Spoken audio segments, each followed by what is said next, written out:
We're going to be talking about the dramatic death of gaming culture and how it seems as gaming doesn't bring us together the way it used to. But there is hope. Okay, now that I'm done messing with you guys, let's get this rant on the way. Which is funny because I don't even know where to begin this rant, guys. I mean, all I know is that I'm really tired of like these big streamers or these videos popping up on my home page basically telling me that gaming is dead. Gaming is not dead, dude. Gaming has come a long way. I remember when I was younger, dude, I used to go to local gaming shops and basically play in these gaming tournaments with Dragon Ball Z, Budokai, Halo, Street Fighter, all kinds of stuff, dude. It brought me together with lots and lots of people. It even introduced me to people that I probably wouldn't normally talk to on a normal basis. And then we got to just meet up at these tournaments and basically just nerd out together. It was one of the most beautiful things in the world, to be honest with you. Gaming culture in the slightest is not dead. Gaming itself might be in a very lackluster state, like, with the whole crunch time games coming out undeveloped. Like, I even have to say myself that me myself, it's like I'm very scared to pre-order a game because I spend the $120 to get the deluxe edition and I get the game and it's like barely in a playable state.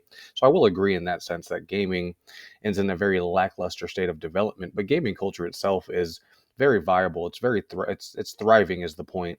I remember like basically gaming started from this.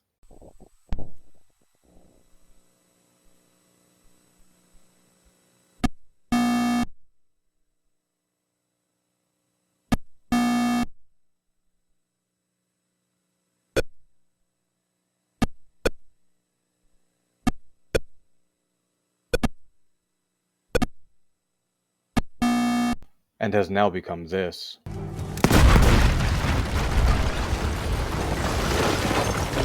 So when we get angry because we get a underdeveloped game, let's just take a step back and truly remember where gaming came from because gaming has come a long way as you just witnessed from its starting state to basically where we are now.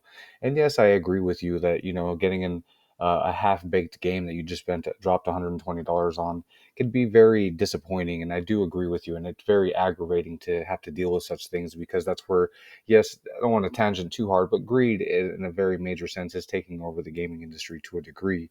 And it's disappointing to see it, yes, but like I said, maybe it's time to take a step back and like really appreciate where gaming came from and really do like a deep dive in gaming history and truly understand where it came from. Maybe we can help bring that passion back.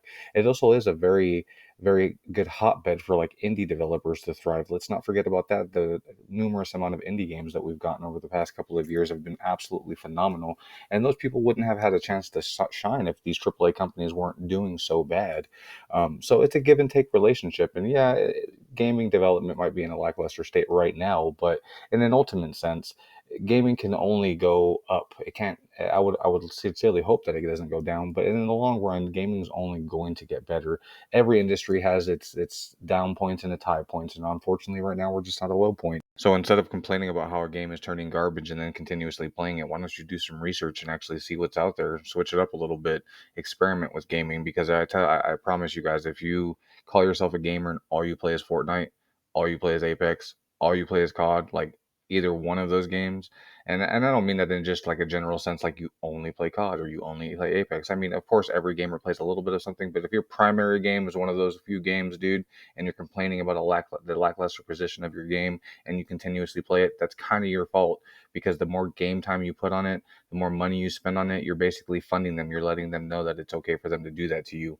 It's been really hard. I have to say that being an avid Apex player back in my day, um, I had to boycott it, dude. I rarely ever play that game at all anymore, if at all. I really I feel like I haven't touched that game in probably several months now because I've just straight up boycotted it. I'm kind of done with it. I'm not feeding into into that that culture of gaming where you think you can just milk me and give me these asinine traits in my video game, or like we give me a subpar video game and I'm just going to keep giving you my money. That's not how this works. So you got to remember, dude, that you as the consumer, you as the player have the power. Just boycott it. It's not that big of a freaking deal, man. Go find something else to play. Go play some Armor. Go play some Extraction. Go play Ready or Not. Those games are actually pretty nice. I've played them for I put a couple hours in every single one of those games, and those games are actually really nice. Yeah, the learning curve can be a little steep, but hell, you dedicated the time to learn the learning curve of Apex or Fortnite or COD, whatever it is that you're grinding to become the master of. It's not that hard to pick up another game and really give it a genuine shot. It's not that hard, guys. I do also want to kind of touch bases on the fact that I don't really think it's entirely the developers' fault either. I mean, some of the fault has to lie with us, the players. You got to remember, um, they're in a state where they're trying to please a lot of people, and trying to please every single individual like that can be a little taxing and overwhelming to the point where is it even really worth doing what the community wants? I mean, back in the day when games didn't get updates, whatever you purchased, that's what you got. And people just had to make sure they put all their passion and all their effort into it and just hope that, the majority of people liked it. But now with these live service games, you know, we can speak to the developers, as time was moving in a current state, and they update it on the fly. They do what we want with it on the fly.